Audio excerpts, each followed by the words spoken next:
Muy buenos días. 9 en punto de la mañana de este viernes 2 de agosto. Y en este momento a las 9 en punto de la mañana usted está sintonizando en conexión por Éxito 107.1 FM, la emisora del sur de Miami, territorio Éxitos. Usted también nos puede escuchar en su teléfono celular si descarga la aplicación Actualidad Media Group. Esta aplicación usted la puede descargar de manera gratuita. Y si usted entra en www.exito107.com, además de escucharnos, nos puede ver. Es aquí donde recibo el saludo de Carmen Salas desde Ibagué, en Colombia. José Agudelo está en Cajaseca, estado Zulia. Guillermo Useche en Puerto Ordaz. Carlos Arteaga, Hugo Boscán en Ámsterdam. Juan Acuña, el amigo camionero, hoy está en Utica, Illinois. Carlos Cuevas en Pensilvania. Xavier Míguez en Barcelona, España. Douglas Isturiz en El Salvador. Alfredo y Marianela en Toronto. Alidia Capote está en Caracas. María Elisa Pérez nos saluda desde Austria. Juan Bautista González en Caracas. Gabriel Tobar en el estado Carabobo. Oscar Cuevas en Santiago de Chile. Jennifer Quilis en Caracas. Yo confío, escribe ella. Divisay de Los Ángeles en el estado Anzoátegui. Dan Bento en Winter Garden. Mimoni Ani en Bucaramanga. Mirla Parra nos saluda aquí en Miami. Fabio Gómez, que nos oye desde hace 20 años con su hijo. Bueno, pues saludos. Magali Hernández en Dublín. Fabio está en Delaware, Wilmington. María Fernanda Mazzarelli en Buenos Aires. Miver Quesada en Margarita. Nuestra querida Chere Ramos Graterol en Caracas. Rubén Núñez en Lima. Paul González, Pepita Samper en Houston. Larry Rodríguez en Montevideo. María Alejandra Alfonso en Gainesville. Uy, son tantos que se me saltan los nombres. Gracias a todos por reportar la sintonía de En Conexión. En Conexión es una producción de Flor Alicia Anzola para Éxito 107.1 FM. En Miami. Buenos días, Flor Alicia. Buenos días, César Miguel, y buenos días a todos. Seguimos adelante, señores. Así es. Laura Rodríguez está en la producción general. Buenos días, Laura. Muy buenos días a todos. Tan apagadita hoy. Muy buenos días a todos. Así, mejor.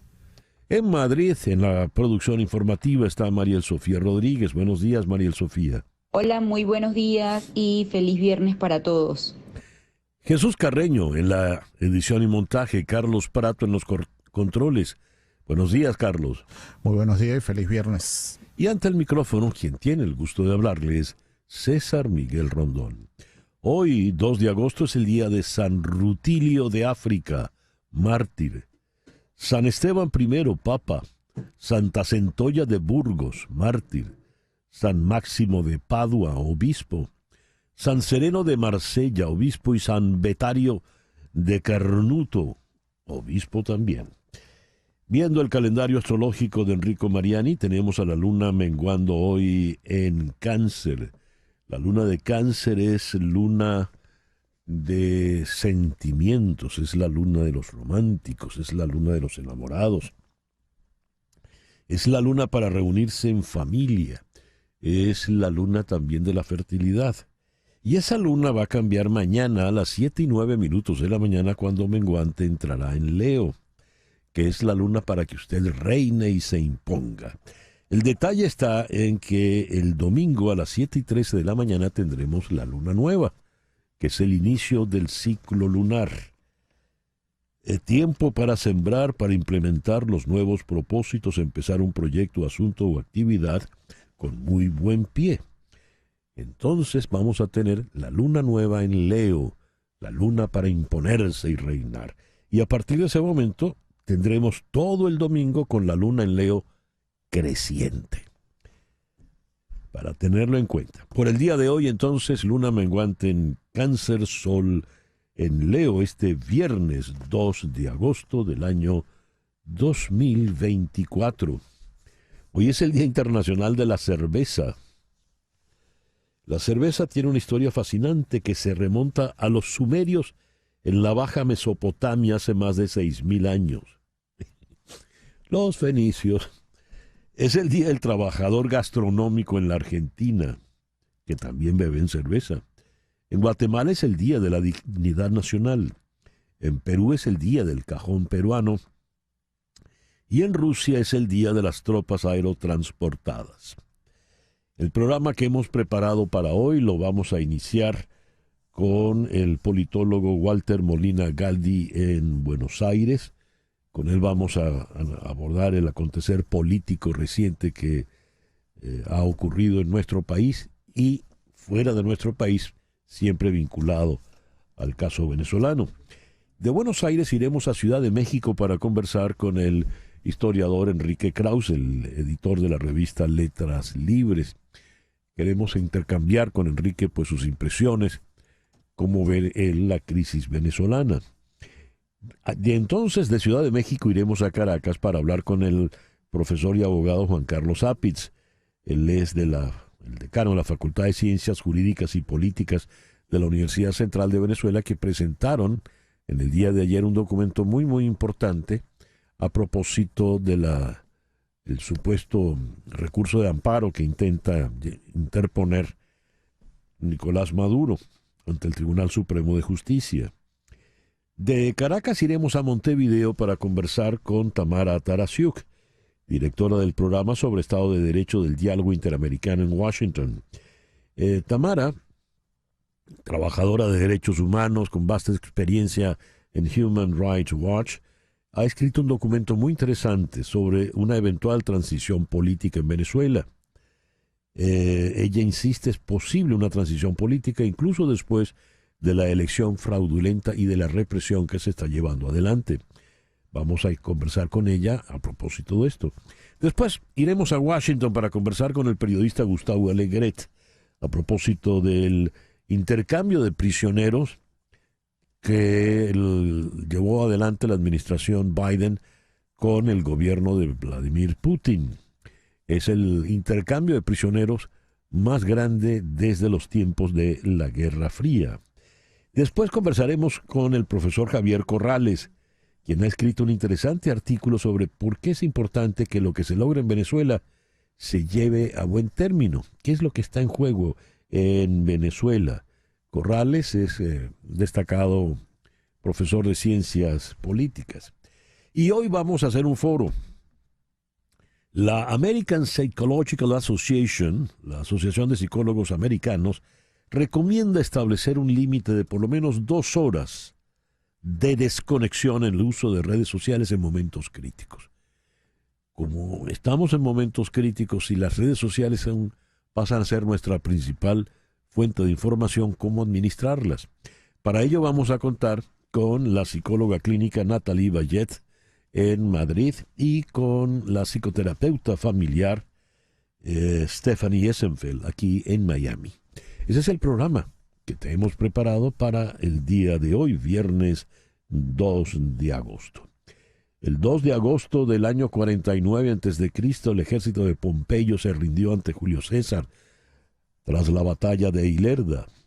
2 años después, en el año 47 a.C., Julio César, tras vencer en la batalla de Sela a Farnaces II del Ponto, sentenció su famosa máxima Veni, vidi, vici, vine, vi y vencí. El 2 de agosto de 1385 en Pamplona se celebra la primera corrida de toros. Un cristiano y un moro, llegados de Zaragoza, lidian y matan 2 toros en presencia del rey Carlos II de Navarra. El 2 de agosto de 1483, el Papa Sixto IV nombra por bula a Fray Tomás de Torquemada inquisidor general de Castilla y León, el que llevaría adelante toda la terrible Inquisición en España. El 2 de agosto de 1498, Colón entra ya en América del Sur, entra en la península de Paria, en el Golfo de Paria, allí en Venezuela, y llega a Macuro. El 2 de agosto de 1776 se firma la Declaración de Independencia en Estados Unidos. El borrador original con las correcciones de John Adams y Benjamin Franklin y las notas adicionales de Jefferson se conserva en la biblioteca del Congreso. Y la versión más conocida de la declaración es la que está en los archivos nacionales en Washington. We the People está allí para que todos lo puedan ver. El 2 de agosto de 1790 se realizó el primer censo en Estados Unidos. La población era 3.939.214 personas, incluidos 697.624 esclavos. El 2 de agosto de 1884 nació Rómulo Gallegos, maestro, profesor, escritor, destacadísimo novelista, nuestro novelista más importante, presidente de la República. Fue electo el 17 de febrero del año 48 y sigue siendo el presidente que ha sido más votado en el país. Ganó con más del 80% de los votos a su favor. Luego fue derribado en el golpe de Estado por Marcos Pérez Jiménez en diciembre de ese mismo año. Apenas estuvo en el cargo 9 meses. Pensar que Rómulo Gallegos fue presidente de Venezuela y lo que tenemos ahora. En fin, Doña Bárbara, civilización versus barbarie, seguimos ligando que Santos Luzardo logre imponerse sobre la barbarie que representa Doña Bárbara. Y allí la vigencia del maestro Gallegos. El 2 de agosto de 1925 nació Jorge Rafael Videla. Fue el dictador argentino que llevó adelante toda esa terrible dictadura que masacró, torturó, desapareció a argentinos. Falleció en el 2013 a los 87 años. Y es bueno recordar cómo falleció. Falleció en la cárcel porque estaba pagando con cadena perpetua por los crímenes cometidos. Es bueno recordar hoy el caso de Videla cuando estamos bajo la opresión de la situación venezolana. El 2 de agosto de 1932 nació el gran Peter O'Toole, gran actor británico, Lawrence de Arabia, entre sus grandes películas. Fue la primera incluso. Falleció a los 81 años en el 2013. Es día de escritores, porque en 1924, tal día como hoy, nació James Baldwin. Y tal día como hoy, en 1942, nació la chilena Isabel Allende. De manera que la señora Allende está cumpliendo hoy 82 años. El 2 de agosto de 1967, para conmemorar el natalicio del maestro Gallegos, se entrega por primera vez el premio de novela Rómulo Gallegos y se le entrega al entonces jovencito Mario Vargas Llosa por La Casa Verde. Tenía apenas 31 años. El 2 de agosto del año 2011 murió Baruch Benacerraf, médico venezolano ganador del Premio Nobel de Medicina en 1980. Por sus descubrimientos acerca de las estructuras de la superficie celular determinadas genéticamente, que regulan las reacciones inmunológicas. En el año 98, el doctor Benacerraf publicó su autobiografía From Caracas to Stockholm, A Life in Medical Science. De Caracas a Estocolmo, una vida en la ciencia médica. El 2 de agosto de 1896 nació Lorenzo Herrera. Lorenzo Herrera, cantante, compositor, fue un personaje muy, muy importante en la primera mitad del siglo XX en Venezuela.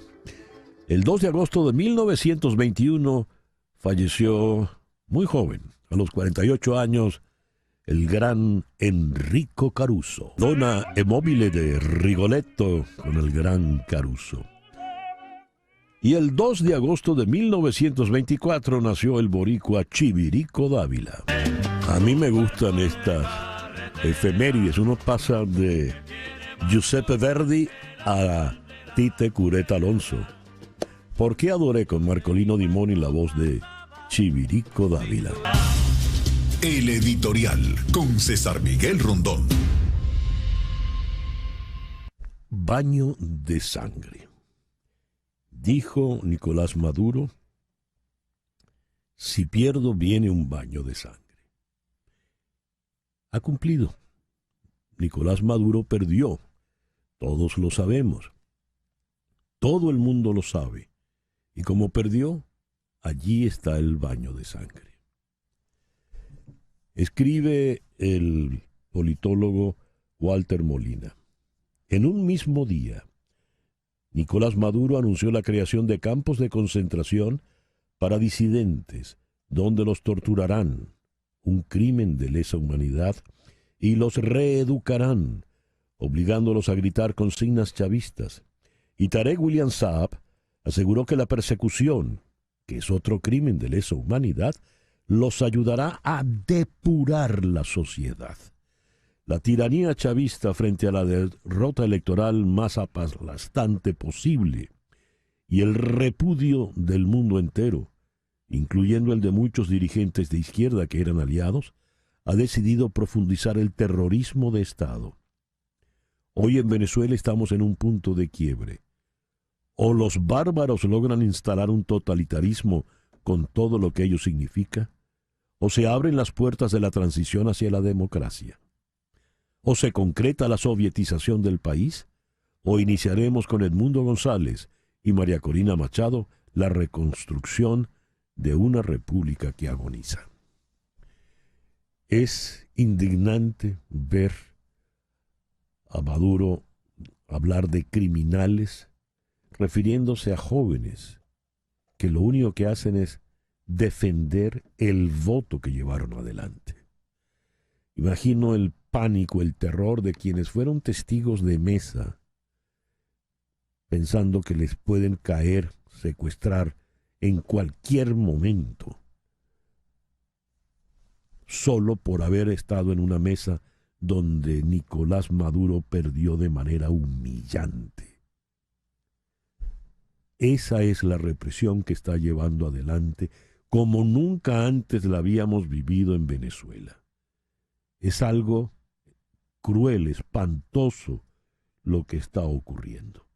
Leo esta información, por ejemplo, que nos viene desde el Estado Aragua.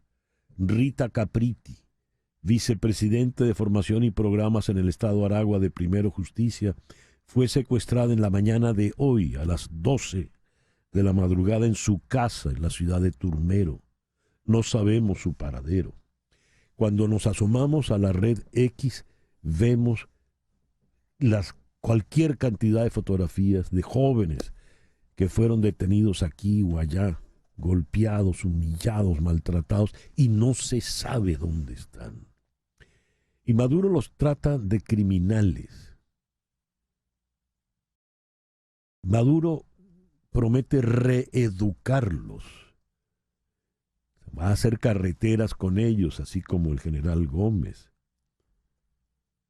Y entonces, como apuntó Walter Molina en el texto que recién he leído, Tarek William Saab habla de depurar la sociedad. Eso sí es fascismo. Así como los nazis querían depurar la sociedad, por ejemplo, de judíos y gitanos y, entre comillas, razas inferiores, algo parecido quieren estos llevar adelante. Está cumpliendo su palabra, desgraciadamente. Allí está el baño de sangre. ¿Por cuánto tiempo más? Seguramente será poco. Seguramente. 9:20 de la mañana.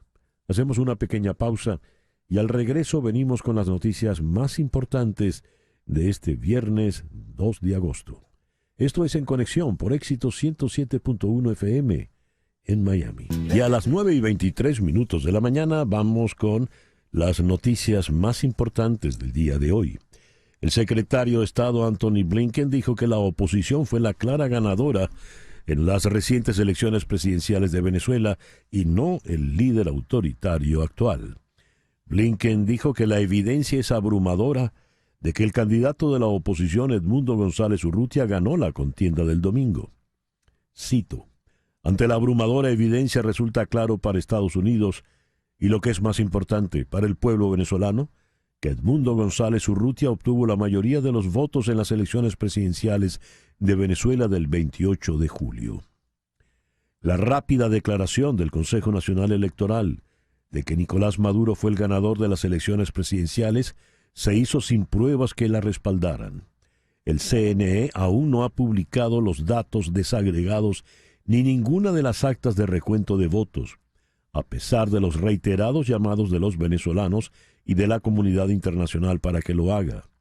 Como informó la misión de observación del Centro Carter Independiente, el hecho de que el CNE no haya proporcionado los resultados oficiales a nivel de distrito, así como las irregularidades a lo largo del proceso, han despojado de toda credibilidad el resultado anunciado por el CNE. Apoyamos plenamente el proceso de restablecimiento de las normas democráticas en Venezuela y estamos dispuestos a considerar formas de fortalecerlo conjuntamente con nuestros socios internacionales. Fin de la cita para el secretario de Estado Anthony Blinken. María Corina Machado escribió un artículo de opinión en The Wall Street Journal en el que informa que está en la clandestinidad y que teme por su vida, por su libertad y por la de los venezolanos. Cito: escribo esto desde la clandestinidad temiendo por mi vida, mi libertad y la de mis compatriotas de la dictadura liderada por Nicolás Maduro. En el texto, María Corina Machado insistió en que Maduro fue derrotado en la contienda de forma aplastante por Edmundo González Urrutia con una votación de 67% a 30%. Comillas: sé que esto es cierto porque puedo demostrarlo. Tengo las actas obtenidas directamente de más del 80% de los colegios electorales del país. Sabíamos que el gobierno del señor Maduro iba a hacer trampa. Sabemos desde hace años qué trucos utiliza el régimen y sabemos perfectamente que el Consejo Nacional Electoral está totalmente bajo su control. Era impensable que el señor Maduro reconociera su derrota. Fin de la cita. Por otra parte, la líder opositora convocó a todas las familias venezolanas a reunirse mañana sábado 3 en defensa de la victoria de González Urrutia. Cito: este sábado 3 de agosto nos encontramos todos en familia, con nuestros hijos y nietos, abuelos, en todas las ciudades a las 10 de la mañana. Fin de la cita. María Corina Machado aseguró que la victoria en la elección fue para el candidato de la Plataforma Unitaria Democrática, Edmundo González Urrutia, por lo que llamó a defender la voluntad del pueblo. El jefe negociador de la oposición mayoritaria en las conversaciones con el gobierno de Venezuela, Gerardo Blay, dijo que es nula la proclamación de Nicolás Maduro como presidente reelecto hecha por el Consejo Nacional Electoral, sin cumplirse la fase de totalización de las actas. Cito a Gerardo Blay: sin cumplirse la fase de totalización en el CNE, el acta de proclamación carece de su requisito fundamental de validez y la hace nula. Se violó el proceso de formación de ese acto por parte del CNE. Es claro que se pretende que sea el Tribunal Supremo el que supla la fase no culminada de totalización de actas sin ninguna competencia constitucional o legal que se lo permita. ¿Qué impugnó Maduro? Su propia acta de proclamación. El TSJ no tiene ninguna competencia para suplir la obligación que tenía el CNE de cumplir con la totalización antes de proclamar. ¿Cuál es la controversia que conoce el Tribunal Supremo y por la que citan a los candidatos? Maduro no tiene legitimidad activa a menos que haya impugnado su propia proclamación. Cita textual para el abogado constitucionalista Gerardo Blay. Nicolás Maduro dijo que alista 2 cárceles de máxima seguridad para albergar a manifestantes detenidos durante las protestas que estallaron después de su cuestionada reelección. Cito: Estoy preparando 2 cárceles que debo tener listas en 15 días. Ya están reparándose. Allí van todos los guarimberos. Van para Tocorón y Tocuyito, cárceles de máxima seguridad. Maduro se refiere a los manifestantes como terroristas, delincuentes y miembros de bandas de nueva generación, que comparó con las pandillas en Haití y las maras centroamericanas. Quieren convertir a Venezuela en otro Haití. Hay mucho camino que hacer. Que vayan a hacer carreteras, añadió Maduro sobre la reeducación que se implementará en estos penales. Rita Capriti, vicepresidente de Formación y Programas en el Estado Aragua de Primero Justicia, fue secuestrada en la madrugada de hoy en su casa en la ciudad de Turmero. No sabemos de su paradero, dice Primero Justicia.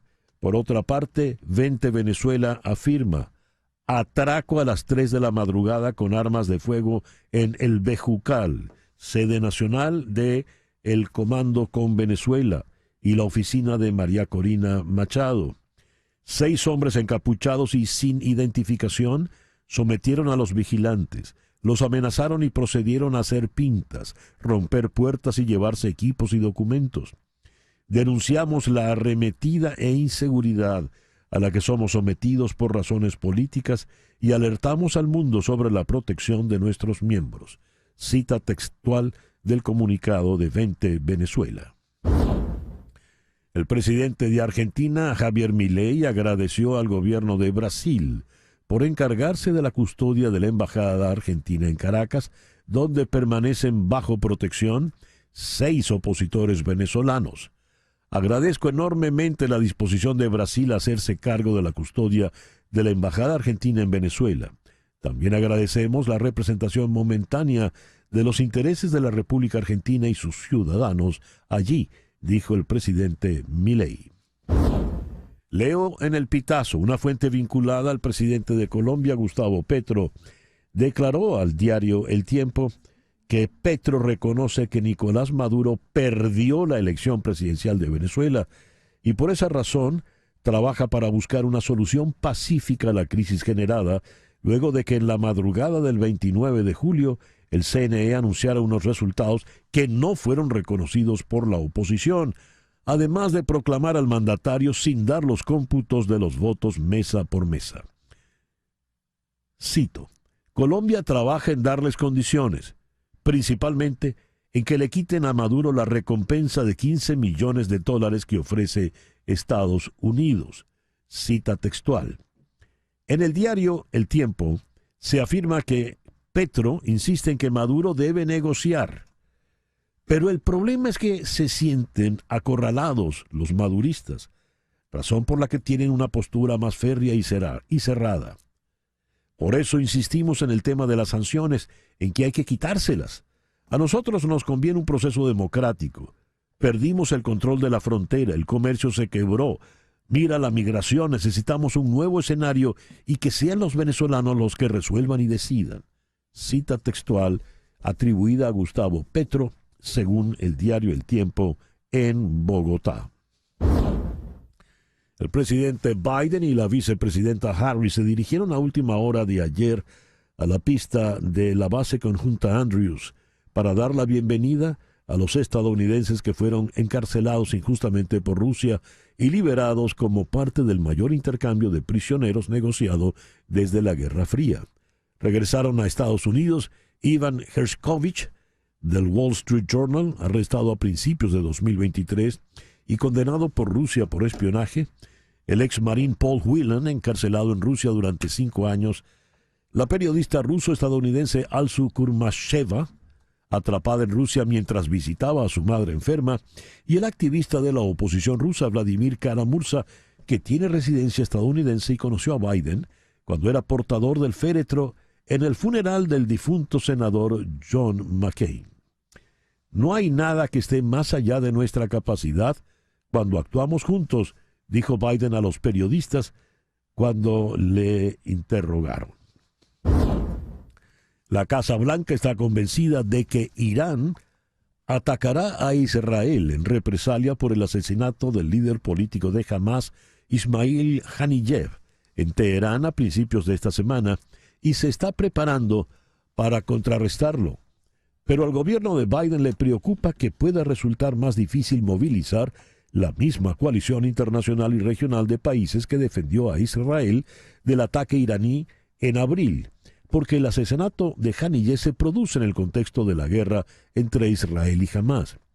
Durante una llamada en el día de ayer con Benjamin Netanyahu, Biden dijo que Estados Unidos apoyaría la defensa de Israel contra las amenazas, lo que incluiría nuevos despliegues militares ofensivos estadounidenses. 9:34, vamos con nuestra primera entrevista en el día de hoy. Vamos a la ciudad de Buenos Aires, donde se encuentra el politólogo venezolano Walter Molina Galdi. Walter, muy buenos días, muchísimas gracias por atendernos en la mañana de hoy. Buenos días, César Miguel, gracias a ustedes siempre por la invitación. A ver, has escrito: hoy estamos en Venezuela en un punto de quiebre. O los bárbaros logran instalar un totalitarismo con todo lo que ello significa, o se abren las puertas de la transición hacia la democracia. O se concreta la sovietización del país, o iniciaremos con Edmundo González y María Corina Machado la reconstrucción de una república que agoniza. Quienes ocupan el poder sin legitimidad, sin legalidad y sin el apoyo de la sociedad, solo tienen dos armas: las balas y la desesperanza. Por eso debemos cuidarnos entre nosotros mismos. O es la una o es la otra. Por lo pronto está ganando la otra. ¿Cómo hacer, Walter? Sí, lamentablemente, a mí no me gustan las grandilocuencias ni estas determinaciones tan duras, pero creo que hoy en Venezuela estamos en ese punto de quiebre, y lo estamos porque quienes están en el poder vieron que realmente lo único que les queda es la fuerza, ¿no? Antes del 28 de julio, ellos suponían que eran una minoría. Lo que se dieron cuenta, porque los primeros que saben los resultados reales fueron ellos, se dieron cuenta que son una absoluta minoría. Y a pesar de que antes de las elecciones se intentaron muchas negociaciones, pues ellos decidieron avanzar hacia el otro lado, tal cual dices. Y estamos ahora en ese punto de quiebre, y son horas muy oscuras, ¿no? Mientras hablamos siguen desapareciendo a personas, siguen secuestrando a jóvenes, siguen las madres buscándolos en distintos lugares. Nicolás Maduro, en ese mismo tuit que mencionaste comienzo diciendo, habló técnicamente de campos de concentración, Sí. y Tarek William Saab habló de depurar a la sociedad con los que están deteniendo. Es decir, están avanzando realmente, como decía ahí, hacia una sovietización. O sea, no hay nada más fascista que eso que ellos están haciendo. Y creo que es muy importante, como decía también, la inteligencia y la unidad de la gente que se tiene que defender a sí misma ante esta situación. Por eso me parece muy inteligente el llamado que hizo María Corina a concentraciones pacíficas el sábado, dejando este día para seguir por atrás con las negociaciones, que eso está claro que está ocurriendo. Y bueno, buscando la manera de enfrentar esta barbarie, que es lo que está ocurriendo, que reitero, es lo único que les queda a ellos, y nuestra mayor esperanza tiene que ser precisamente eso. Es muy complejo lo que está ocurriendo, pero la fuerza, los que tienen las armas a veces dejan de apoyar, y por ahí tiene que pasar todo esto, ¿no? Por un quiebre adentro. María Corina Machado ayer publica, pasada las 2 de la tarde, en la página web de opinión de The Wall Street Journal, un artículo donde decía: estoy en la clandestinidad, I'm to hiding, y temo por mi vida, temo por mi seguridad. Más de uno dijo: caramba, se escondió, se va a refugiarse, irá del país. Pero luego publica un video donde hace esa convocatoria. ¿Cuál puede ser la estrategia de María Corina Machado? Mira, para empezar, yo quisiera decirle a todos, porque ayer estuve con muchas conversaciones de esto, es totalmente correcto, me parece maravilloso que se cuide, sea la palabra que quieras, clandestinidad, que está a resguardo, lo que sea, está perfecto que lo haga porque no estamos enfrentando a algo simple, estamos enfrentando a unas personas que torturan, que asesinan, que desaparecen. Claro. Por otro lado, como decía, me parece que su convocatoria fue correcta, hay que ir poco a poco, aquí no queremos, hay que demostrar, así parezca ilógico, hay que seguir demostrando que la violencia viene solo de un lado, que son de los que tienen el poder, son los que están matando, son los que están reprimiendo de manera violenta. Ellos son los que quieren violentar a la sociedad y la sociedad lo que quiere es que se respete lo que dijeron el 28 de julio. También hace esto María Corina porque hay negociaciones internas, ¿no? Esta es la verdad, hay negociaciones internas y no tiene sentido buscar la confrontación más allá de la demostración de fuerza de la sociedad.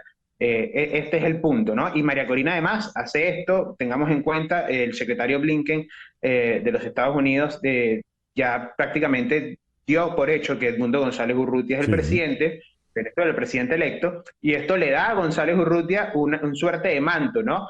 Una suerte de protección que no tiene María Corina. Entonces esto tenemos que verlo también estratégicamente. Negociaciones. Están avanzando negociaciones. Evidentemente deben ser secretas. Negociaciones, si son ciertas y serias, pues tienen que ser muy cautelosas, muy prudentes. ¿Más qué se puede estar negociando, Walter? No, la transición, yo creo que ha sido bastante claro, reitero, el propio Blinken que habló sobre eso y la propia María Corina Machado, de hecho ha trascendido, ¿no? Obviamente estos son cosas que uno lee, no sabemos con exactitud la veracidad de ello, tal cual los dice, porque tiene que ser esto en secreto, esto tiene que ser a puerta cerrada, pero bueno, que hay muchos o actores, comenzando obviamente por Nicolás Maduro, que querían un tipo de negociación en donde él siguiera en el poder, y María Corina Machado y Edmundo González hablan claramente de una negociación donde hay una transición. Y las negociaciones al final tienen que ser una suerte de ganar-ganar entre todos, ¿no? Si nuestro ganar es poder volver a la democracia, poder reconstruir las instituciones, el ganar de ellos va a ser mucha impunidad, mucho quedarse con el dinero que se llevaron, mucho poder seguir en la vida política venezolana de alguna manera. Bueno, eso habrá que dársele. Se habla mucho de ese puente de plata, ¿no? De la ciencia política. Yo creo que a Maduro le están ofreciendo no un puente de plata, sino uno de oro con muchas cosas que él pueda tomar en el medio. Y creo que es lo correcto, pero para que eso ocurra, para que ellos negocien, hay que obligarlos a que quieran negociar. Y aquí es fundamental la presión interna, como digo, de manera pacífica, pero también la presión externa de una comunidad internacional que pareciera, por lo menos, que ha entendido lo que es el chavismo. Ya. Walter, muchísimas gracias por estos minutos en la mañana de hoy. Gracias a ti, César Miguel. Walter Molina Galdi es politólogo, nos habló desde Buenos Aires. 9:41 de la mañana, una pequeña pausa. Al regreso, vamos a Ciudad de México para conversar con Enrique Krause. Esto es En Conexión por Éxito 107.1 FM en Miami. Vamos a Ciudad de México. Allí se encuentra el destacado historiador, escritor, editor de Letras Libres, don Enrique Krause. Enrique, muy buenos días, muchísimas gracias por atendernos en la mañana de hoy. Muchas gracias a ti, César Miguel. Siempre es un gusto estar contigo y con tu público. Enrique, ¿qué impresión tienes de lo que está ocurriendo en Venezuela en estos días? Algo inédito en la historia de Venezuela y en la historia de América Latina. Yo creo que nunca se había visto la respuesta masiva, pacífica, heroica de un pueblo en defensa de la libertad y la democracia, como se está viendo ahora, como se ha visto estas semanas, estos días en Venezuela. Hay precedentes de movilización, por supuesto, a todo lo largo de este periodo, recuerdo desde 2007 y aún antes, 2003 en Venezuela, pero nunca con la proporción y el grado heroico. Realmente uso la palabra yo no la uso con mucha frecuencia, pero Venezuela produce héroes. Produjo a Bolívar, ¿no? Y ahora produce a ese héroe colectivo que es el pueblo venezolano en las calles, encabezado por la valerosa y decidida María Corina Machado y Edmundo González. Enrique, la represión que está llevando el régimen es brutal. Se habla, el fiscal general del régimen habla de depurar la sociedad, con lo cual estamos yendo ya pues al nazismo puro y duro. Maduro ha prometido cárceles de máxima seguridad para reeducar a los criminales que está deteniendo. Los criminales son solo los jóvenes que están en las calles protestando por el resultado electoral. Y hasta los testigos de mesa que estuvieron en las mesas de votación, eso es una obligación. A ti te sale por sorteo ser testigo de mesa y tienes que ir. Esos testigos de mesa que certificaron la derrota de Maduro están siendo secuestrados de sus casas a toda hora, en las madrugadas. La sociedad venezolana está, pues, a merced de este criterio salvaje y brutal. ¿Qué puede hacer la comunidad internacional, especialmente latinoamericana, ante una circunstancia como esta? Bueno, el reconocimiento de Estados Unidos y de otros países de Occidente democrático, la actitud de la Unión Europea está siendo y va a ser muy importante. Muchos países de América Latina, por desgracia no todos, han tomado una actitud similar de apoyo a la sociedad. Vergonzosamente, Colombia, Brasil y México han tenido una táctica dilatoria para darle tiempo a Maduro, y yo diría, ¿tiempo de qué? Tiempo para que avance entonces la represión, para que sigan avanzando también esta retórica, pero una retórica convertida en realidad que tiene ya tintes, como dices tú, nazis, y no solo nazis, sino estalinistas. Son campos de concentración y campos de reeducación. Estamos hablando de una política de exterminio. En este contexto, mira, sí. Adelante, Enrique. Sí. No, simplemente te puedo decir que la presión tiene que seguir, y el costo brutal que está pagando el pueblo venezolano, bueno, yo creo que crecerá, pero que tienen que persistir. El mensaje fundamental es: tienen que hacer que esto dure, porque yo tengo la certeza de que finalmente se tendrá que derrumbar el régimen a través de una negociación que les dé salida, por ejemplo, una salida de exilio, una salida negociada, algo así. Pero yo creo que ya, independientemente de lo que hablemos aquí, César Miguel, tú y yo, y de lo que opinen muchas personas, el pueblo no va a regresar. Prefiere, es terrible lo que voy a decir, pero prefiere sacrificar pues la vida misma, ¿no?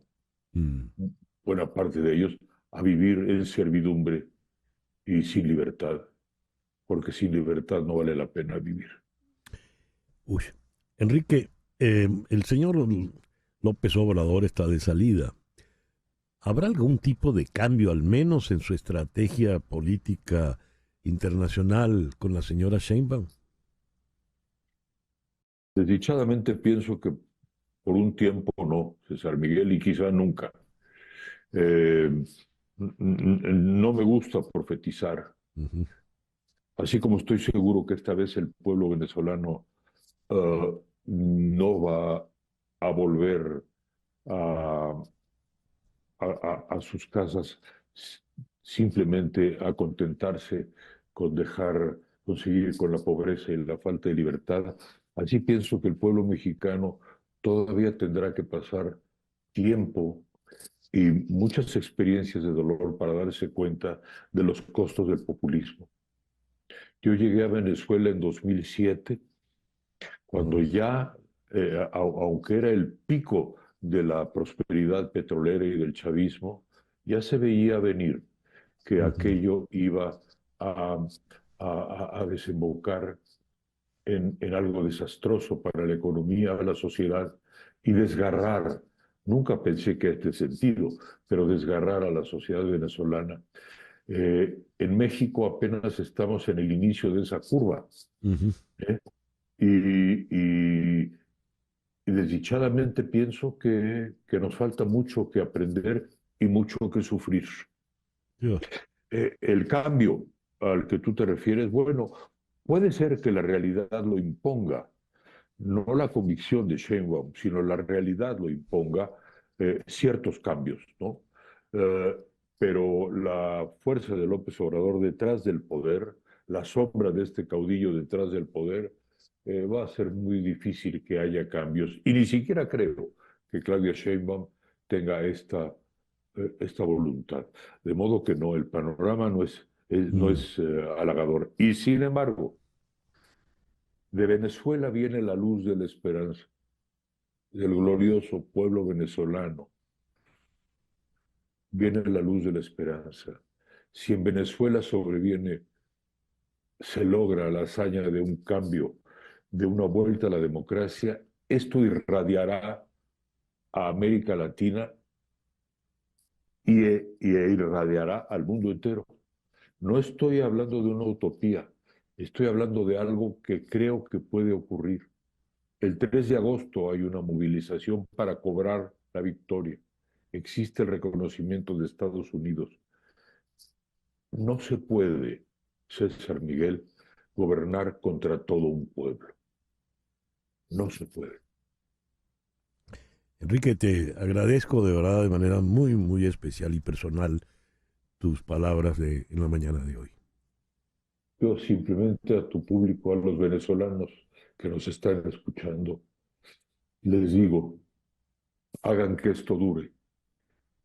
Sé que de lejos es fácil decirlo desde la comodidad de mi casa, cuando están jugándose la vida. Venezolanos amigos, hagan que esto dure. Gracias, Enrique. Hasta luego. Don Enrique Krause, desde Ciudad de México. 9:54. Las noticias de este momento en Conexión Radio. ¿Qué noticias tenemos en este momento, Flor Alicia? Bueno, una información que está replicada en EFE, donde por supuesto empiezan a salir las informaciones también que el gobierno del régimen de Venezuela envía. El ministro de Interior de Venezuela, Remigio Ceballos, informó este viernes de la detención de 2 hombres que transportaban armas de guerra y municiones provenientes, dicen ellos, presuntamente desde Estados Unidos para, dijo, generar caos en la nación. Hemos incautado una cantidad de 218 partes y piezas de armas de guerra que luego serían distribuidas para asesinar a ciudadanos. También dijo que fueron decomisados 1.843 municiones, un revólver, vehículos tipo camioneta, acuáticos, así como una aeronave empleados con el fin de destruir y generar caos en el pueblo venezolano.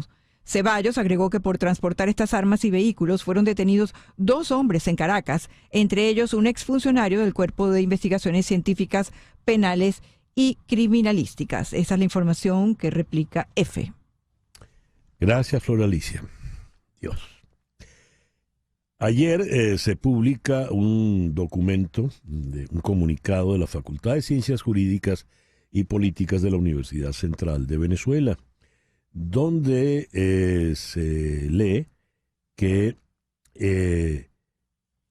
sin una totalización verificada no puede haber proclamación oficial de un presidente electo, con lo cual se critica la juramentación, la proclamación que el pasado lunes hizo el viceamoroso de Nicolás Maduro. Entre los firmantes del comunicado está el doctor Juan Carlos Apitz. Vamos a Caracas para conversar con él. Juan Carlos, muy buenos días. muchísimas gracias por atendernos en la mañana de hoy. Hola César Miguel, ¿cómo estás? Buenos días. A ver, ¿cuál es la situación en este momento? Ustedes desde la facultad se ven obligados a establecer este comunicado. ¿Qué es lo que tenemos por delante, jurídicamente hablando, los venezolanos? Mira, César Miguel, ese es el comunicado que ha emitido el Consejo de la Facultad de Ciencias Jurídicas y Políticas. Ese no es el comunicado del decano, es el comunicado de todo un consejo de la facultad que está integrado por profesores muy reputados en distintas áreas del derecho y por politólogos. Nosotros creemos que el CNE, el Consejo Nacional Electoral, está en deuda con el país porque inició un proceso electoral y no lo ha concluido. Así que aquí se proclamó a un presidente de la República y no se cumplió con todas y cada una de las etapas que implica un proceso electoral. Un proceso electoral comienza con un acto de votación. Se instalan las mesas, se constituyen las mesas con sus miembros, comienza el acto de votación a las 6 de la mañana, concluye a las 6 de la tarde, después viene el acto de escrutinio, que es el acta de escrutinio que emite la mesa electoral. Luego viene la sumatoria de todas esas actas de escrutinio que se hacen en la sala de totalización con un sistema automatizado. A eso vamos a llamar acto de totalización. Luego que se produce ese acto de totalización, quiero advertir que para eso hay 48 horas concluido el acto de votación. Es decir, concluido el acto de votación, el domingo 28 de julio, el Consejo Nacional Electoral tenía 48 horas para totalizar todas las actas de escrutinio y eso no lo ha hecho. Al día de hoy no hay un segundo boletín. Por cierto, pareciera que el primer boletín no se hizo por el sistema de totalización. Así que, bueno, estamos a mitad de camino. El CNE no ha concluido el proceso electoral. Falta la adjudicación, falta la proclamación y lo más importante, César Miguel, falta la auditoría del sistema. Eso no se ha hecho. Si hubo ese hackeo que dicen que lo hubo, según el presidente del CNE, ojo, no lo dice el resto del CNE, lo dice solo el presidente del CNE.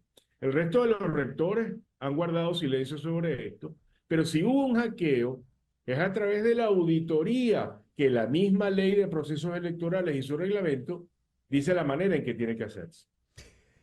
Juan Carlos, el recurso que está intentando vía Tribunal Supremo de Justicia el señor Maduro, ¿a dónde puede llegar?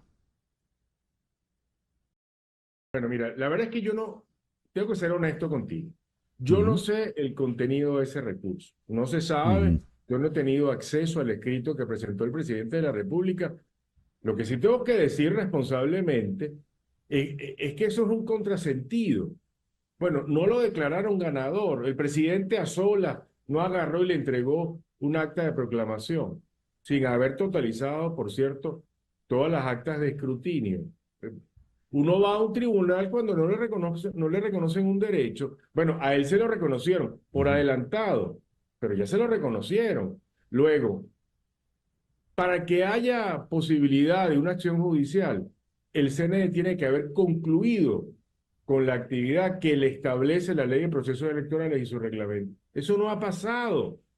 ¿Cómo es que van al Tribunal Supremo de Justicia severamente cuestionado en cuanto a su imparcialidad a tratar de que haya una guerra de actas en la sala electoral? Yeah. Eso es un contrasentido, eso es un absurdo. El CNE tiene que cumplirle al país, pero además tiene que ponerse a derecho, tiene que hacerlo como se lo establece la ley de procesos electorales y su reglamento. Hablando de ponerse a derecho, Juan Carlos, ¿cómo va a quedar el señor Amoroso en todo esto? Bueno, mira, yo creo que el señor Amoroso ha realizado actividades más allá de lo que la ley le permite hacer, porque el CNE, el Consejo Nacional Electoral, no es el presidente. El Consejo Nacional Electoral, como lo ha dicho el comunicado del Consejo de Facultad, es un órgano colegiado son 5 rectores y solamente el presidente lo que hace es ser vocero frente a terceros de la decisión que toma ese órgano colegiado. Bueno, él se ha abrogado ahí competencias, solo que nadie le ha dado. Revisen ustedes, cuando se hizo el primer boletín, ¿estaban todos los rectores del ente comicial? No estaban todos. Cuando se hizo la proclamación, ¿estaban los 5 rectores del Consejo Nacional Electoral? No estaban todos. Bueno, esa acta de totalización, que se llama acta de totalización, proclamación y adjudicación, tiene que estar firmada por los 5 rectores del CNE, ¿sí? Por el gerente de totalización del CNE, tiene que estar además firmada por todos los testigos electorales de los distintos candidatos que compitieron. Bueno, que le muestre el país a ver si esa acta de totalización tiene toda esa firma. Ya. Juan Carlos, muchísimas gracias por atendernos en la mañana de hoy. Gracias a ti por la oportunidad, César Miguel. El doctor Juan Carlos Apis, profesor en la Facultad de Ciencias Jurídicas en la UCB desde Caracas. 10:02 de la mañana, una pequeña pausa y ya regresamos en conexión por Éxito 107.1 FM en Miami. 10:05 de la mañana. María Trina Burgos es una abogada de inmigración venezolana. Ella tiene más de 25 años de experiencia trabajando en casos de inmigración aquí en Estados Unidos. Y como abogada está licenciada para ejercer en los 50 estados de la Unión, más Puerto Rico. De forma que si estás en San Juan, o en Nueva Jersey, o en Nueva York, o en Houston, ella va a asesorarte y va a llevar adelante tu caso migratorio. Llámala al 305-468-0044. 305-468-0044. En la red X @abogada Burgos y en el Instagram María Trina Burgos. María Trina Burgos, más de 25 años de experiencia, tu abogada venezolana de inmigración. 305-468-0044. 305-468-0044, el teléfono de María Trina Burgos, tu abogada de inmigración. The American Psychological Association, la Sociedad Americana de Psicología, recomienda establecer un límite de por lo menos 2 horas al día de desconexión en el uso de redes sociales en momentos críticos. Como estamos en momentos críticos y en Venezuela y para los venezolanos que están fuera, las redes sociales pasan a ser la principal fuente de información, ¿cómo hacer? Ese es nuestro foro en la mañana de hoy. En Madrid está la psicóloga clínica Natalie Bayet. Natalie, muy buenos días. Muchas gracias por acompañarnos en esta mañana. Muy buenos días, César Miguel. Muchas gracias por la invitación. Y aquí en Miami está nuestra muy querida psicoterapeuta familiar de parejas y conferencista Más Paz Mental, Stephanie Essenfeld. Stephanie, muy buenos días. Gracias por acompañarnos de nuevo. Gracias por la invitación. ¿Cómo hacemos, Natalie, para que no nos resulte perjudicial, tóxico, esa inmersión obsesiva en las redes sociales en tiempos críticos como los que estamos viviendo actualmente? Natalie, vamos a comenzar con Natalie, que es la que está más lejos. Sí, muchas gracias. Yo creo que lo más importante en estas situaciones es ser muy compasivos con nosotros mismos y no exigirnos tanto, ¿no? No exigirnos tanta gestión emocional adecuada. Hay momentos en donde son de emergencia y actuamos desde la emergencia y confiar en que nos podemos autorregular. Todos tenemos una realidad que va más allá de lo que está pasando en Venezuela o en otras latitudes. Tenemos una realidad que atender, tenemos una realidad de la cual ocuparnos. Si estamos en el extranjero, más todavía, porque vivimos con el corazón y la mente totalmente divididos. Uh-huh. Y muchas veces funcionamos en horarios diferentes. o en horarios paralelos. Entonces, sí, yo considero que ante una situación de emergencia, quizás no es lo más saludable, pero sí es lo más natural que nos aboquemos mucho a las redes sociales, porque nuestro cerebro no puede aceptar, no estamos preparados para tolerar la incertidumbre. La incertidumbre al final es necesidad de control.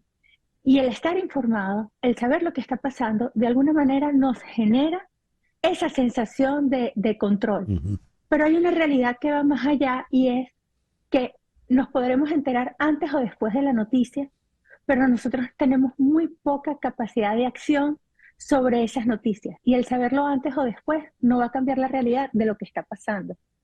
Entonces llega un momento en que yo creo mucho en la autorregulación. Creo que en algún momento nos empezamos a sentir genuinamente saturados y tenemos la necesidad de parar. Y por supuesto, la mejor manera de gestionar la incertidumbre y la ansiedad es tratando de controlar aquello que está al alcance de nuestras manos, aquello que sí podemos atender. Atender nuestras familias, atender nuestros trabajos, atender nuestro presente. Muy bien. Es muy interesante tus observaciones, tus consejos. ¿Tú cómo lo ves, Stephanie? Yo estoy muy de acuerdo con todo lo que dijo Natalie. A mí me parece que entendiendo cómo funciona nuestro cerebro, entendiendo cómo funciona nuestro cerebro en momentos de mucha crisis e incertidumbre, y cómo las redes sociales hacen que con las constantes notificaciones que nos llegan, el constante tener que estar reposteando y recibiendo la validación de que estamos haciendo algo, y todo eso libera dopamina, y darnos cuenta el daño que de repente nos puede estar haciendo en nuestras vidas y en nuestra interacción con nuestra familia. Muchos de nosotros tenemos hijos y nuestros hijos nos necesitan relativamente bien, ¿verdad? No vamos a estar perfectos en una situación así, pero sí nos necesitan presentes, nos necesitan ahí, ayudándolos a ellos también a gestionar sus emociones. Entonces, sí creo que cuando empiezas a ver las diferentes maneras en que esta constante exposición a las redes sociales está afectando tu vida de manera negativa, uno también tiene que sentarse consigo mismo y establecer algún tipo de estrategia. Entonces, por ejemplo, eliminar las notificaciones del celular puede ayudar, porque muchas veces uno se quiere despegar y tomas la decisión, ok, me voy a despegar, por la próxima hora voy a enfocarme a estar con mis hijos. Y te llega una notificación y tienes la sensación de, ya, tengo que revisar qué pasa, si está pasando algo y me lo estoy perdiendo y no sé. Entonces, sí, eliminar las notificaciones creo que puede ayudar. Por ejemplo, un límite que yo establecí conmigo misma es esas 2 horas que dice la American Psychological Association que uno debería despegarse de las redes sociales. Yo las establezco la primera hora de la mañana y la hora antes de dormir, para poder dormir, porque si no, no puedo dormir. Ese tipo de estrategias ayuda muchísimo. Otra estrategia es pensar en cuáles espacios dentro de tu casa no se va a utilizar el celular. Eso puede ayudar mucho tanto a ustedes, tanto a nosotros mismos, como al resto de la familia, para poder conectar, vernos las caras, hablar, desahogarnos, crear un espacio seguro. Por ejemplo, el comedor puede ser un lugar donde los celulares no entran ahí. Ese tipo de estrategias ayuda. Qué bien. La primera hora de la mañana y la última hora antes de ir a acostarse. Muy, muy interesante. Decías, Natalie, la autorregulación, pero hay veces en que cuesta mucho la autorregulación. Eso exige disciplina, ¿verdad? Si no logro tener toda la disciplina del caso, ¿cómo hago, Natalie? Exige disciplina, pero también exige compasión. Compasión con nosotros mismos.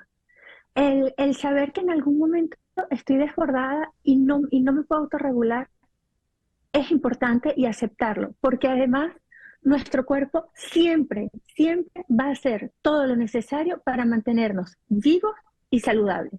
Va a llegar un momento en que la sintomatología física de nuestra ansiedad se va a exacerbar a tal punto que sentimos que vamos a perder el control, pero aunque no hagamos nada, nuestro cuerpo solito va a buscar la manera de volver a su equilibrio. Entonces yo lo que creo es que si aprendemos a reconocer nuestras emociones, si aprendemos a saber que en este momento no puedo tener el control y me voy a dar el espacio para contactar con mi respiración, con el presente, con los estímulos cercanos que tengo, nos vamos a regular solitos. Y va a llegar un momento en que nos vamos a agotar, física y mentalmente nos vamos a agotar y no vamos a estar en capacidad ni de prestar atención, ni de acercarnos, por ejemplo, al teléfono, a las noticias, a las redes sociales, porque se nos llena la cabeza de ruido mental. Natalie, mencionas la respiración y aquí la señora Carmen Guillén pregunta, ¿cómo hacer la autorregulación? Estoy en Mérida, Venezuela. ¿Qué hago en un momento que un ataque de pánico? Natalie, ¿qué le dices a la señora Guillén? Es muy importante ante un ataque de pánico, lo primero es saber que lo que estamos teniendo es ansiedad y que lo que estamos sintiendo son los síntomas típicos de la ansiedad. Es una reacción fisiológica de nuestro cuerpo. Y es lo que digo, no nos vamos a morir por tener un ataque de ansiedad. Lo que pasa es que empezamos a alimentar todas esas sintomatologías con pensamientos catastróficos y lo que hacemos es como echarle más leña al fuego de la ansiedad, avivar esa llama. Entonces, si reconocemos que estamos en ansiedad, lo aceptamos, buscamos quedarnos en calma, buscamos a lo mejor, si no tenemos la capacidad de desconexión mental, yo creo que una buena estrategia es siempre acudir a alguna actividad manual, alguna actividad que te permita recibir estímulos de otro lugar y a través de lo manual, como que nos enfocamos en esa actividad y poder desconectar, o sea, poder buscar un espacio en donde nuestro cerebro logre relajarse. Y ahí comenzar entonces a volver en nosotros mismos, a ver cómo solito se nos va regulando la respiración. Y si manejamos técnica de respiración, muchísimo mejor, porque lo podemos hacer de forma consciente en esos momentos. Ya. Hablaba Natalie Bayet. Stephanie, aquí Faridis dice que bella, más paz mental. Y el señor Miguel Ángel Iglesias está muy agradecido por los consejos de las terapeutas, pero pide que publiquen sus datos para consultarles. Y te quiero pasar este comentario, Stephanie, que hace nuestra querida, la talentosísima artista plástica y caricaturista Ana Black. Quizá el consejo de la hora antes de dormir y antes de levantarnos funciona si no estamos en Venezuela, pero ella dice, Ana Black, nuestra realidad en Venezuela es de emergencia 24/7. No tenemos manera de enterarnos porque ya ni la radio está funcionando. Si oyes los disparos, los gritos y hueles los gases, tienes que conectarte. Stephanie, ¿qué le dices a Ana? Que tiene razón. Es muy duro, o sea, es muy fácil hablar desde acá. Cuando uno está en esa situación donde está escuchando los disparos o está oliendo los gases, obviamente no vas a decir, bueno, no me voy a conectar, no, vas a querer saber si algo está pasando, si tienes que salir corriendo, es duro, es duro. Para mí aquí es transitar la ansiedad. O sea, si tu cuerpo te está pidiendo, mira, está pasando todo esto que es real, que lo estoy escuchando, que lo estoy observando, que lo estoy oliendo y necesito conectarme, obviamente te vas a conectar. Y una vez te des cuenta si está pasando, no está pasando, si está pasando algo, obviamente vas a accionar de acuerdo a lo que está pasando. Si no está pasando nada, puedes tomar la decisión de, ok, no está pasando nada, me voy a volver a desconectar. Y ante esa situación, porque vas a seguir escuchando y vas a seguir oliendo, podrías, de repente, para mí, las afirmaciones son súper poderosas. Y a mí no me gustan las afirmaciones que tienen más que ver con positividad tóxica. Yo no te estoy pidiendo que digas, está todo bien, porque no está todo bien, esa es la realidad, tristemente. Claro. No está todo bien. Claro. Pero sí puedes buscar como una afirmación que sea dialéctica. La palabra dialéctica es dos dos frases que parezcan contradictorias y que al mismo tiempo pueden ser verdad, al mismo tiempo. Por ejemplo, Stephanie. Por ejemplo, estoy escuchando estos sonidos, ¿verdad? Ujú. Estoy oliendo gas y al mismo tiempo estoy viva y estoy segura. ¿Ok? Ujú. Puedes validar tus emociones dentro de esa afirmación. Puedes validar el que estoy experimentando, estoy transitando la ansiedad y al mismo tiempo reconozco que en este momento estoy segura y resguardada en mi casa. Ujú. Entonces, repetirte este tipo de afirmaciones donde reconoces la realidad, reconoces las sensaciones que te generan el cuerpo, las emociones que estás transitando y validas, te dices a ti misma de que estás segura en este momento, te ayuda a transitarla de manera más efectiva. Una herramienta que también es muy efectiva es la herramienta 54321. ¿Cómo es? Estabas hablando ahorita de los ataques de pánico y esa herramienta es la que más me ha ayudado a mí a apoyar a otras personas que están en medio de un ataque de pánico a Ujú. volver al presente. Y básicamente empiezas con 5 cosas que puedes ver, Ujú. ¿verdad? Entonces veo que hay una luz enfrente mía, veo una silla amarilla. Cuentas 5 cosas que puedes ver y las describes dentro de tu mente. Ah. Después 4 cosas que puedes tocar y conectas con la textura, ¿verdad? Si está frío, si está caliente, si está suave. 4 cosas que puedes tocar. Después 3 cosas que puedes escuchar. Yo estoy escuchando el aire, Ujú. estoy escuchando la voz de César Miguel Rondón, mi respiración. Después 2 cosas que puedes oler. Tengo aquí un café, me enfoco en su olor, busco otra cosa que puedo oler, alguna fruta. Y después una cosa que puedo saborear. Ujú. Y eso te ayuda a volver con todos tus sentidos. Qué bien, qué buen recurso. Qué buen recurso. Muchas gracias por eso, Stephanie. Natalie, el señor, a ver, aquí lo tengo, ahora se me perdió. El señor Taboski te manda saludos y le consta que eres una gran profesional. Habías dicho, Natalie, la Muchas respiración. gracias. La respiración. ¿Cómo aprendo a respirar en momentos de un ataque de pánico? Hay diferentes técnicas de respiración. Está la técnica de respiración en 4 pasos, que es inhalar y mientras estamos inhalando, contar hasta 4, sostener y contar hasta 4 y luego exhalar contando hasta 4.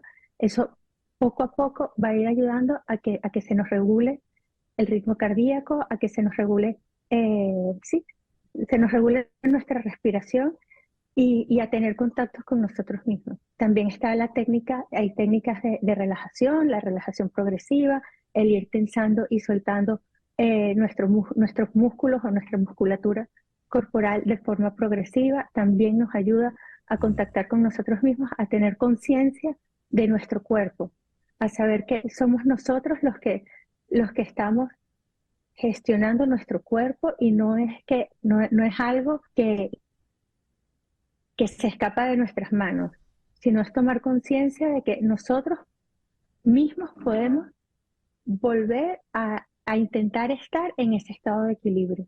Ya. La señora Carmen Guillén te da las gracias, Natalie. Y Chere Ramos, la música. Ella usa la música. Y a ver, Mari Carmen López se conecta buscando 10 páginas de un libro como del lugar. Y a ver quién fue que leí. Bueno, alguien aquí lo decía, rezar. Bueno, también rezar puede ser un buen ejercicio. Les quiero agradecer inmensamente a las dos porque creo que esta conversación ha sido muy, muy útil para nuestros oyentes que sin lugar a dudas están pasando, como todos nosotros, por momentos de ansiedad muy agudos, visto lo que está ocurriendo en nuestro país. Así que, Natalie, muchísimas gracias por haber estado con nosotros.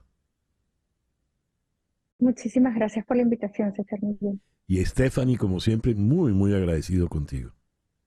Gracias a ti por invitarme otra vez y respondiendo a la pregunta de dónde nos pueden encontrar. Ujú. A mí me pueden encontrar en las redes sociales, en Instagram, en Más Paz Mental.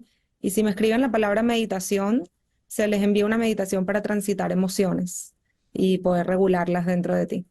Muy bien. Esa es Stephanie Essenfeld aquí en Miami. Natalie, ¿y cómo te contactan a ti?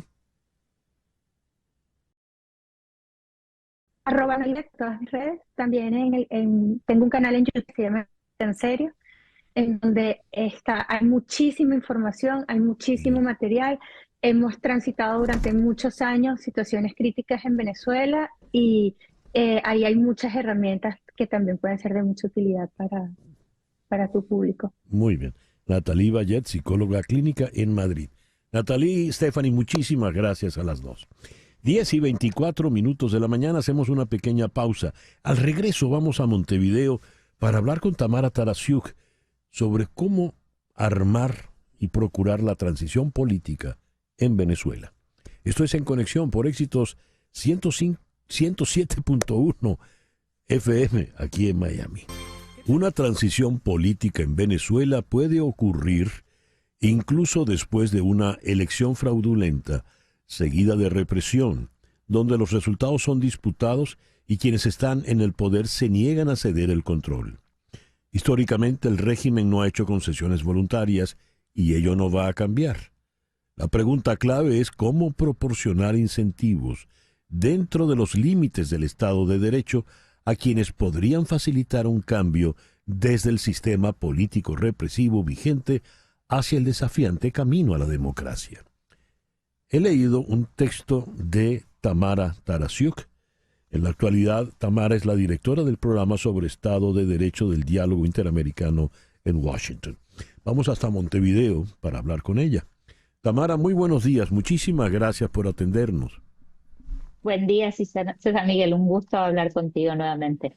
Lo mismo digo. Tamara, la transición luce muy, muy difícil, pero nunca había sido tan urgente y necesaria como ahora. ¿Cómo lograrla? Así es. Mira, yo creo que la respuesta del régimen es totalmente previsible y fue aferrarse al poder, pero fue también muy burda. O sea, cómo han presentado el fraude y la represión posterior para amedrentar a la mayoría del pueblo venezolano que votó por el cambio, fue tan burda que no hay nadie medianamente decente que los defienda, ¿no? Quienes han reconocido la victoria de Maduro son gobiernos sin credenciales democráticas. Hoy el régimen está en un dilema, porque así como está, no va a obtener ni obtuvo la legitimidad que necesita internacionalmente para reinsertarse en el mundo, para reinsertarse en ciertos mercados. Por otra parte, tenemos una oposición que tiene toda la legitimidad democrática del mundo por cómo jugaron el juego político en los últimos meses y en la elección. Entonces estamos en una situación en la cual las condiciones se dan. Obviamente, el régimen, como lo ha hecho en el pasado, cambió el punto de partida de la negociación. Lo que ha dicho es, acá nosotros ganamos, acá necesitamos que nos den concesiones para llegar al punto de partida de la realidad, que es que perdieron una elección y que están reprimiendo. Pero aún así, creo que el desafío es tratar de pensar cómo se quiebra el poder dentro del régimen que no es monolítico. No estamos en una pirámide donde todos responden y todos tienen los mismos riesgos y beneficios de continuar en este camino represivo. La realidad es que cuando hablamos de Nicolás Maduro, de algunos que están en la cúpula, la van a tener muy difícil a futuro para poder tener garantías de impunidad sostenibles en el tiempo, porque quienes están implicados en crímenes contra la humanidad a nivel internacional van a tener que enfrentar a la justicia. Pero hay muchos otros, César Miguel, dentro de la justicia, dentro del poder electoral, dentro de las fuerzas de seguridad, que no están en la lista negra y no deberían estarlo, y pueden ver beneficios en su papel, su lugar en una transición democrática y en no seguir ciegamente estas órdenes represivas de quienes no tienen una otra alternativa que es. Interesantísimo. Es decir, no todos estarían igual de condenados o no todos están igual de manchados. Escribes, vuelvo a citarte, la pregunta clave es cómo proporcionar incentivo dentro de los límites del Estado de Derecho. Esa pregunta quiero ampliarla. ¿Quiénes dan los incentivos? Mencionas en algún momento Estados Unidos. Dices, tiene la discreción de otorgar medidas de clemencia que pueden exonerar a individuos condenados. Y Estados Unidos recién ya, en el día de ayer, ha reconocido la victoria de Edmundo González Urrutia, con lo cual, pues como decimos en Venezuela, le ha quitado la escalera a Maduro, lo ha dejado agarrado de la brocha en este momento. ¿Quiénes dan esos incentivos? ¿Cómo se procede, Tamara? En Venezuela en los últimos 25 años se cometieron dos grandes tipos de delitos. Violaciones de derechos humanos, que en algunos casos constituyen crímenes internacionales y crímenes contra la humanidad, y delitos económicos vinculados con la corrupción, el narcotráfico, el lavado de dinero. Cuando hablamos del tema de derechos humanos, como te decía antes, hay unas reglas claras, líneas rojas que no se pueden cruzar y no se pueden otorgar garantías de amnistía, perdón, a ciertos individuos en la cúpula del poder implicados en los delitos más graves. Ahí los va a perseguir la espada de Damocles de la Corte Penal Internacional, de otros tribunales con la jurisdicción universal, y lo que les resta es asilo en países que no se rigen por principios democráticos ni por el derecho internacional de los derechos humanos.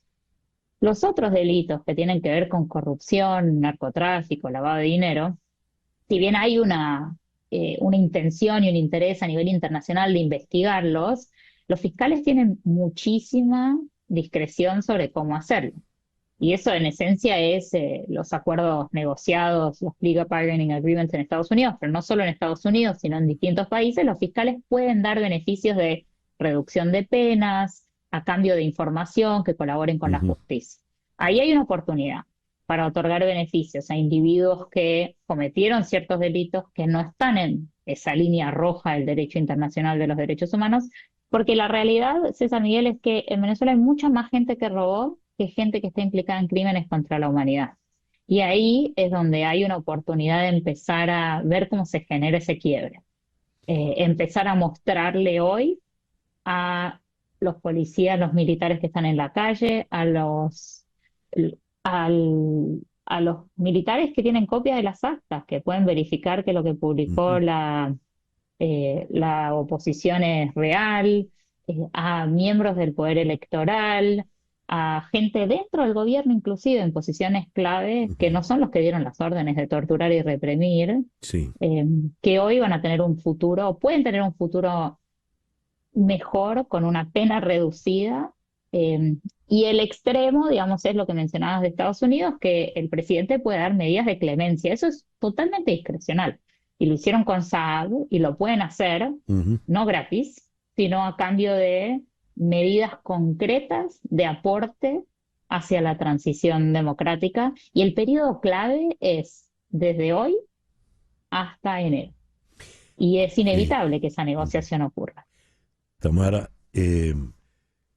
ordenaron las torturas. Lo que ha quedado clarísimo en estas últimas horas, en el día de ayer sobre todo, es que el que lo está ordenando directamente es Nicolás Maduro. Y ya sin ningún empacho, sin pudor alguno, lo dice frente a las cámaras de televisión. Hay un detalle en él y en los que le acompañan. Están absolutamente convencidos, persuadidos de que no los va a sacar de allí nadie. Hasta que no estén convencidos de que tienen que salir, quizá no van a ceder a ningún tipo de negociación. ¿Cómo es eso? Ellos están negociando para quedarse, pero no es que no están negociando.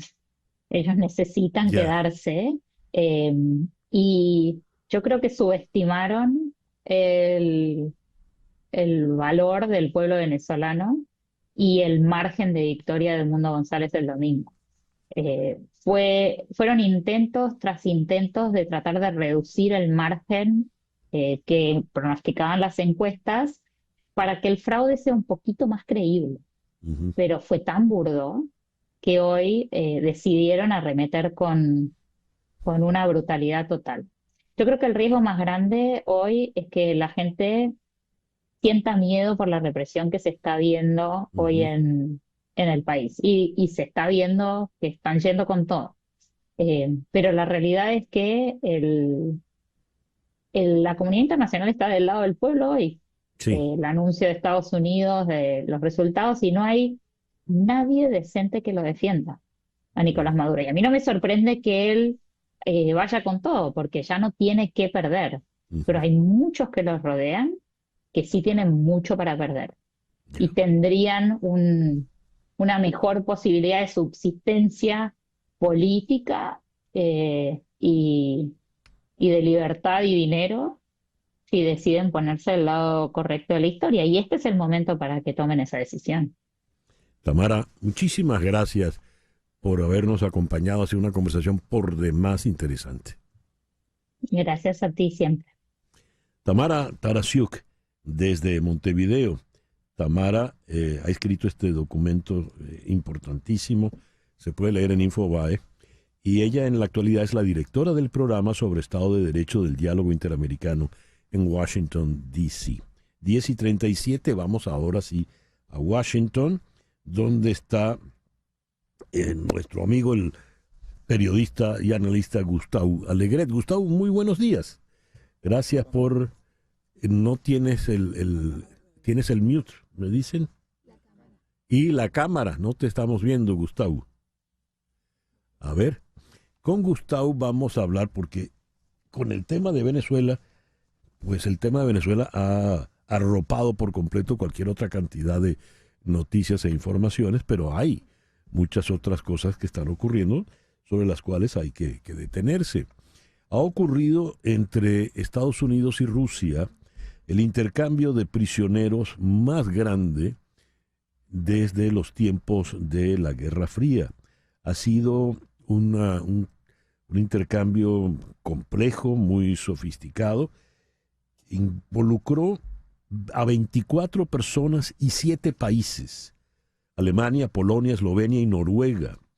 El intercambio se dio en una pista de aterrizaje en Ankara, la capital turca, porque Turquía jugó un rol muy, muy importante en esto. Y entre los liberados está el periodista Ivan Gershkovich del Wall Street Journal, arrestado a principios del 2023 en Rusia por espionaje. Y entre los que van a Rusia está el hombre que más le interesaba a Putin, el agente Vadim Krasikov, condenado en Alemania a cadena perpetua por el asesinato del rebelde checheno de origen georgiano Tornike Kangoshvili. ¿Ya tenemos a Gustavo? Sí. Estamos bien. Vamos a ver si Gustavo tiene tiempo de llegar con nosotros. Sí. Algo bien interesante que tiene esto, y es que este intercambio que se ha hecho sin que haya de por medio un tema monetario. No ha habido dinero en el medio. Ha habido una enorme cantidad de personas que fueron liberadas, en total 16 personas, pero no solo de Estados Unidos, sino también de otros países del occidente que también recibieron ese beneficio con este intercambio que se hizo.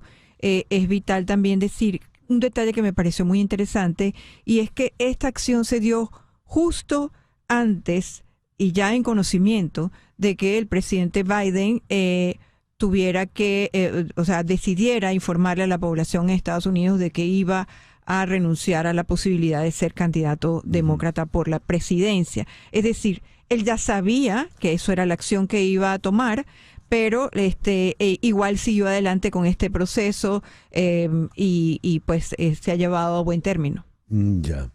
El caso de Ivan Gershkovich es curiosísimo, porque él es periodista y él tuvo que firmar una gran cantidad de papeles para que le dieran la libertad allá en Rusia.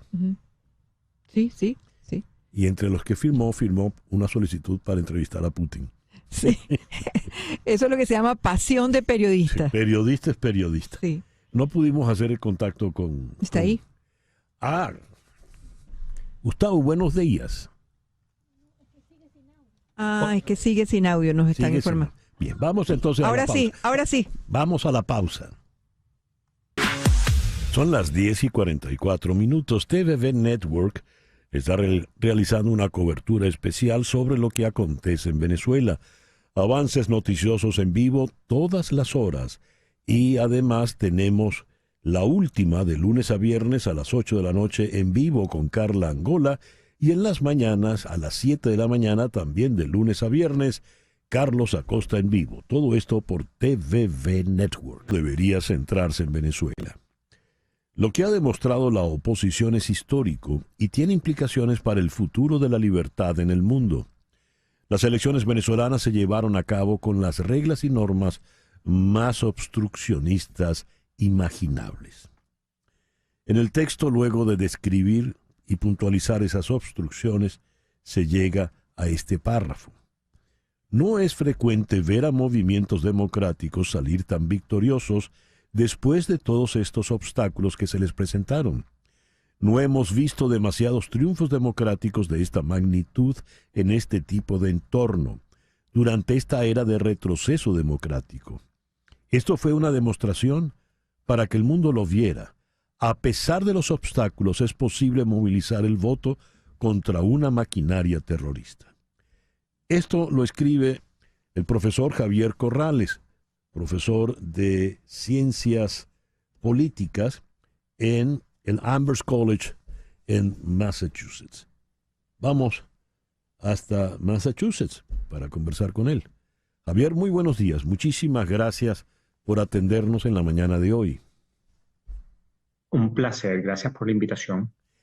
A ver, el mundo debería centrarse en Venezuela.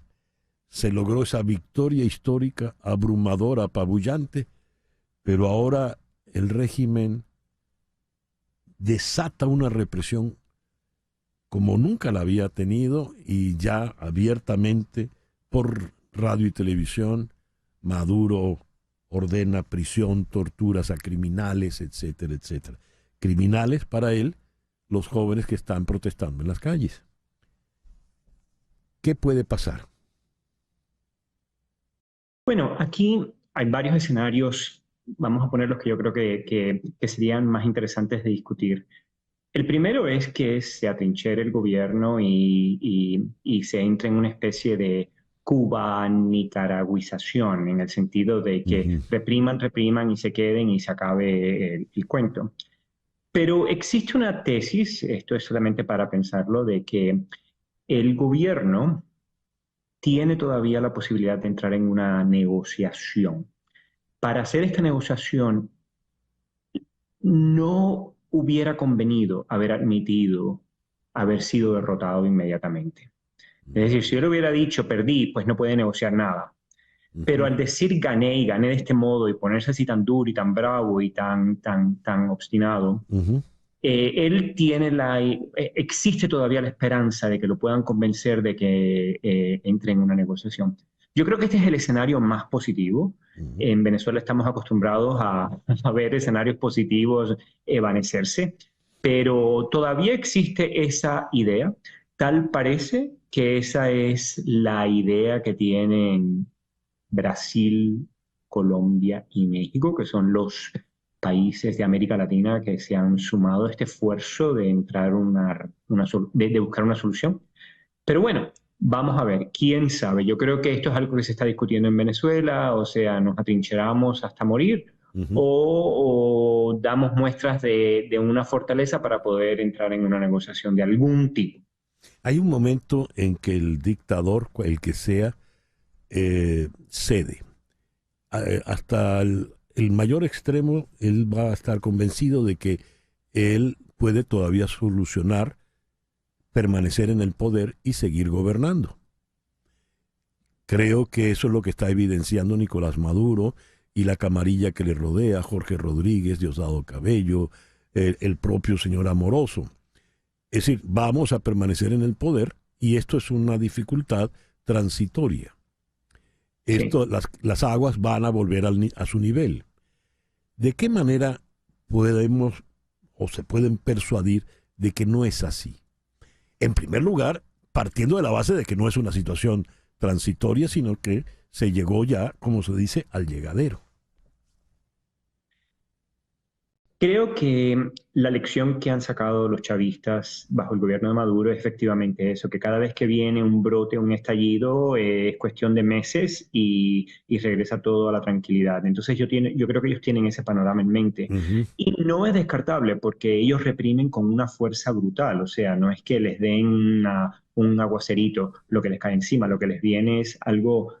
como ni las peores dictaduras de América Latina de los años 70 igualaban. Entonces sí, este es el juego que ellos están. Entonces, ¿qué es lo que sería diferente esta vez? Creo que es la primera vez en que el gobierno de Maduro no va a tener de aliado incondicional a Brasil. E inclusive puede que tampoco Colombia, que es uno de sus nuevos aliados. Creo que esta sería la diferencia principal. Todo el enigma está con Brasil. Sí sabemos que para que estos regímenes cedan, una de las condiciones es que tienen que tener un aliado internacional que los ayude en las negociaciones, que los ayuden a entender que este es el modo de actuar. Yo creo que en los episodios anteriores... Maduro no sintió presión por parte de ninguno de sus aliados. Y puede que ahora sí. Está también la imagen internacional. Yo creo que puede que en esta ocasión haya chavistas que digan, bueno, ok,